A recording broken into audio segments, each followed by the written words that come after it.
भूतिया गुड़िया की कहानी जिसकी सच्चाई जानकर आपकी भी हो जाएगी हालत ख़राब। दोस्तों, आपको वो सच्ची कहानी नहीं पता जो हम आपको आज बताने जा रहे हैं। ये एक भूतिया गुड़िया की असली कहानी है।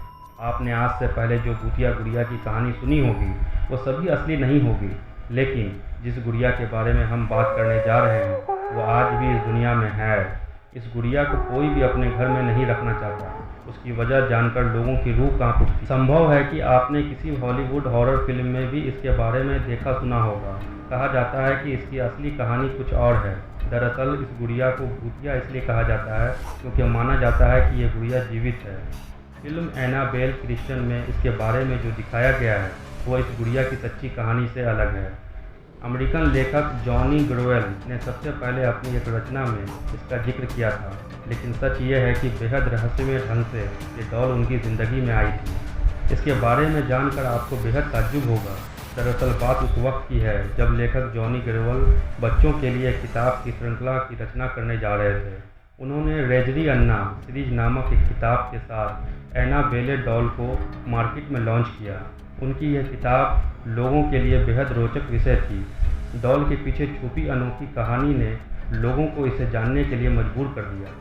बात उस वक्त की है जब जॉनी ग्रोवेल को अपने घर के बैकयार्ड में यह डॉल मिली थी। जब उनकी बेटी मार्सेला पैदा हुई तो उसी डॉल से वो हर वक्त खेलती रहती थी। जॉनी ने जब अपनी बेटी को डॉल के साथ खेलते हुए देखा तो उन्हें रेजरी अन्ना स्टोरीज लिखने का आइडिया आया। पर दुख की बात यह थी कि 13 साल की उम्र में ही मार्सेला की मौत हो गई। उसकी मौत का कारण संक्रमित टीका बताया गया। मार्सेला की मौत के बाद जब रेजरी अन्ना स्टोरीज को मार्केट में लाया गया तब उस डॉल का मॉडल भी बुक के कवर पेज पर छापा गया। यह मार्सेला को श्रद्धांजलि देने के कारण ही लॉन्च किया गया था।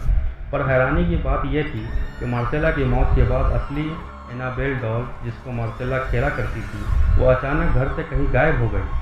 जिसका रहस्यमय ढंग से यह डॉल उस घर में आई थी, वैसे ही वो वहाँ से लापता हो गई। किसी को नहीं पता था कि वो गुड़िया कहाँ गई। मार्सेला के पिता ने उसके बारे में पता लगाने की काफ़ी कोशिश की, लेकिन उसका पता नहीं चला। और फिर एक दिन वो असली डॉल एक एंटीक शॉप में मिला। यह बात है साल 1970 की। एक नर्सिंग स्टूडेंट जिसका नाम था डोना, उसकी माँ ने डोना को यह डॉल गिफ्ट की थी। लेकिन डोना ने डॉल को पाने के बाद से ही उसमें कुछ अजीब चीज़ें नोटिस। डोना ने देखा कि डॉल अपने आप पोजीशन चेंज कर रही है। कभी कभी डोना डॉल को एक रूप में रख के कहीं बाहर जाती, तो वापस लौटने पर वो डॉल उसे वहाँ नहीं मिलती थी। तलाशने पर उसे वो गुड़िया घर के किसी दूसरे कोने में मिलती थी। एक दिन डोना ने कमरे में लौटने के बाद देखा कि डॉल के हाथ और पीठ पर खून के धब्बे लगे हुए हैं। वह दहशत भरा ये नज़ारा देखकर बुरी तरह कांप गई। डोना को समझ आ गया ये उसके साथ कुछ बुरा हो रहा है। इसके बाद डोना ने फ़ौरन एड और लॉरेन ने जब पाया कि ये डॉल भूतिया है तब डोना और ज़्यादा डर गई। उसने उस गुड़िया को वहाँ से ले जाने के लिए कहा।